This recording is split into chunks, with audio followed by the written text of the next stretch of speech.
নীলুর বদনজরে কি তবে ছন্ন-বিছন্ন হয়ে যাবে রাইয়ের সুখের জীবন? হ্যাঁ বন্ধুরা, ভিডিওতে লাইক দিয়ে দেখতে থাকুন। রাইয়ের বিয়ের জন্য সম্মতি দিয়ে দেওয়ার পর রাইয়ের মাও কোনোরকম কোনো আপত্তি না করে যখন এক পর্যায়ে রাইয়ের পক্ষে রায় দেয়, ঠিক তখনই নীলু রাইয়ের মায়ের উপরে চড়ো হয়ে বলতে থাকে যে, মা তুমি টাকার লোভে এরকম তুমি বিক্রি হয়ে গেলে, তুমি এত সহজে অনির্বাণ সিনহা টাকার কাছে বিক্রি হয়ে যাবে সেটা কোনোদিনও ভাবতেও পারিনি, তুমি এতটা লোভী কবে থেকে হয়ে গেলে বলো তো? তখন রাইয়ের মা বলতে থাকে যে, আচ্ছা তুই আমাকে লোভী বলার তুই কে বলতো? তুইও তো এক পর্যায়ে লোভে পড়েই তো তুই সূর্যের কাছে বিয়ে করেছিলিস, তাই না? তুই তো সূর্যকে কোনো মতে বিয়ে করতে চাচ্ছিলিস না, কারণ তুই তো বলেছিস যে শুধুমাত্র রাই তোকে জোর করেছে বিধায় তুই সেদিন রাজি হয়ে গিয়েছিস। কিন্তু আমার যতটুকু জানা মতে তুই তো সেদিন বাচ্চা মেয়ে ছিলিস না, তুই কী করে হ্যাংলার মতন ওই বিয়ের পিড়িতে বসে গেলি বলতো ঘুমটা দিয়ে? তখন তো তুই অজ্ঞান অবস্থায় ছিলি না, তুই তো যথেষ্ট পরিমাণে সেন্সি ছিলি। তা সত্ত্বেও তুই এত বড় একটা সিদ্ধান্ত নেওয়ার আগে আমাদের কাউকে বলার প্রয়োজন মনে করিসনি। তাহলে তো সব থেকে বড় লোভী যদি কেউ থেকে থাকে এখানে, আমার মনে হয় সেটা মাত্র তুই। আর তুই ধেয়ে যখন বারবার করে রায়ের দিকে দোষ দিয়ে দিচ্ছিস, সেটাতে তো তোর দোষটাও খুব একটা কমে যায় না নীলু।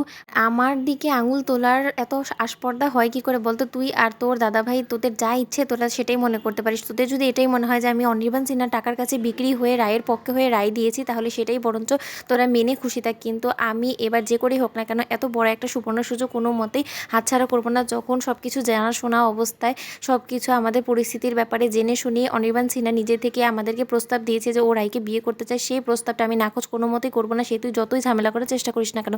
কারণ এতদিন পর যখন রায়ের জীবনে এত বড় একটা সুখের মুখ রাই দেখেছে, সেই সুখ আমি তোকে কোনো মতে কেড়ে নিতে দিব না। তুই সেটা যতই চেষ্টা করিস না কেন আমিও দেখবো, আমি যত পর্যন্ত বেঁচে আছি আমার বড় মেয়ের সুখ কে কেড়ে নেয় আমি সেটা দেখবো। ওদিকে নীলু বলতে থাকে, ঠিক আছে মা, আমিও তোমাকে চ্যালেঞ্জ করে বললাম আমি রায় দিদিভাইয়ের সুখ কেড়ে নেবো, এই চ্যালেঞ্জটা আমি তোমাকে করলাম। ওদিকে রায়ের দাদাভাই বলতে থাকে যে, মা তুমি এই এই সম্মতিটা দেওয়ার আগে একবার আমাদের সাথে বিবেচনা করার প্রয়োজন বলে মনে করলে না? তাহলে কি আমরা কোনো মাইনেই রাখি না? এই পরিবারের একজন সদস্য হিসেবে আমাদেরও তো ওপিনিয়ন নেওয়াটা তোমার প্রয়োজন বলে মনে হওয়া উচিত ছিল। ওদিকে রায়ের মা বলতে থাকে যে, কেন নেব বলতে পারিস? আমি যেখানে বড়, এই বাড়ির গুরুজন তোর বাবার পরে আমি আছি এখনো জীবিত।